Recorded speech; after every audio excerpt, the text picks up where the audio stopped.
Bonjour à tous et merci Ambre, merci à l'Académie du développement personnel.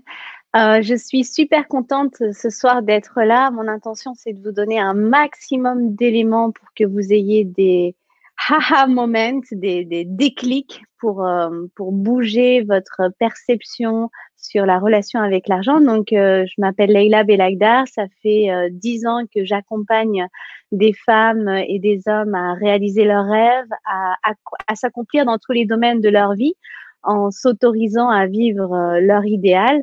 Avant d'être dans le succès comme je le suis depuis quelques années, j'ai eu moi aussi un parcours de salarié où j'avais un bon poste, hein, pour dire un peu, c'était très confortable. J'avais créé dans ma vie voilà, la fille qui fait des bonnes études, qui a bac plus 5, qui est cadre à l'international. J'étais cadre pendant 5 ans, je voyageais dans le monde entier, je représentais les châteaux, j'ai fait un super mariage, j'avais la maison, j'avais tout.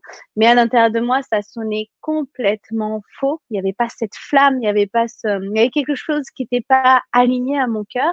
Donc, quand j'ai commencé à vouloir, à décider d'être heureuse, à me dire, mais là, si l'argent n'était pas la question, et si l'argent n'était pas la question, qu'est-ce que tu ferais? Ça a été la question qui a changé ma vie. Je m'étais rendu compte que toutes mes décisions, je les avais prises juste parce qu'il fallait avoir de l'argent. Fallait travailler dur. Papa, maman, la société m'avait dit, OK, tu dois travailler dur. Tu veux réussir, tu travailles dur, tu fais des études, tu trouves un poste. Bon, mon père voulait que je sois fonctionnaire. J'ai réussi à être dans le privé parce que j'avais quand même cette ambition et je m'étais dit, bah, comment quand même m'épanouir. Donc, j'ai choisi vraiment ce métier d'ingénieur commercial. Et une fois que j'ai eu tout ça, je me suis rendu compte que c'était pas ça, en fait, le bonheur, que c'était pas l'argent, c'est super, c'est une énergie qui nous permet de faire plein de choses, mais c'est pas celle-ci qui va nous donner la joie intérieure. C'est pas elle qui va faire que tu vas t'autoriser à dessiner, à danser. Tu peux être multimillionnaire mais donc c'est vraiment, ça a été pour moi de repositionner cette énergie dans un premier temps, et je vois qu'il y a beaucoup de personnes dans la spiritualité qui rejetaient cette énergie. Je me suis dit, mais moi, je veux pas choisir, j'aime quand même ça, je veux garder ça, je veux garder mon confort. Donc, j'ai juste posé cette question, et si l'argent n'était pas la question, qu'est-ce que je ferais? Et donc là, est apparu vraiment par étapes, hein, je le fais court, le métier de coach professionnel. Donc, j'ai tout lâché, mon bac plus 5, et j'ai tout recommencé.